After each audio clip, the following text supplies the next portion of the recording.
এক গাদা মন খারাপের পরে আমি টুস কইরা আমার আলমারিটা খুইলা পছন্দের জামাটা বাইর করলাম এবং পছন্দের জামাটা পরে এখন আমি যাবো ঘুরতে।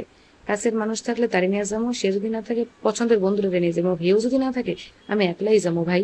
তারপর আমি ঘুরতে যাবো আজকে, একটা ঠান্ডা বাতাস লাগাবো, একটা ঠান্ডা আইসক্রিম খাবো, তারপর আমি বাড়ি ফিরবো। নদীর সাথে একটু গল্পও করবো অবশ্য। ঠিক আছে, গেল। আর যেটা বলতেছিলাম, মন খারাপ হলে মানুষ এটাই করা উচিত, তার পছন্দের কাজটা করা উচিত। ওই কি বলে, পছন্দের কাজের মধ্যে আমার সর্বপ্রথম হচ্ছে আর্ট করা, তো আমি এটা করি। আজকে শুক্রবার, তাই আমি ঘুরতে যাবো।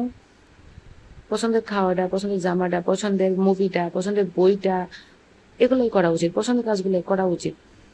তো আমার সাজগোজ শেষ, আমার পছন্দের জামাটাও পরা শেষ। এবং পছন্দের জামা বলতে হাতের কাজের যে কোনো কাজে আমার খুব পছন্দ, ওগুলা খুবই যত্ন সহকারে করা হয়, হাতে করার জিনিসই যত্নে করা হয়। তো এই যত্নের নিয়ে আমি আরেকদিন কথা বলবো। আমি এখন খোপাটা করি, বাবা খোপাটা করে যাই ঘুরতে, এসে তারপর আপনাদের সাথে কথা বলবো। টাটা।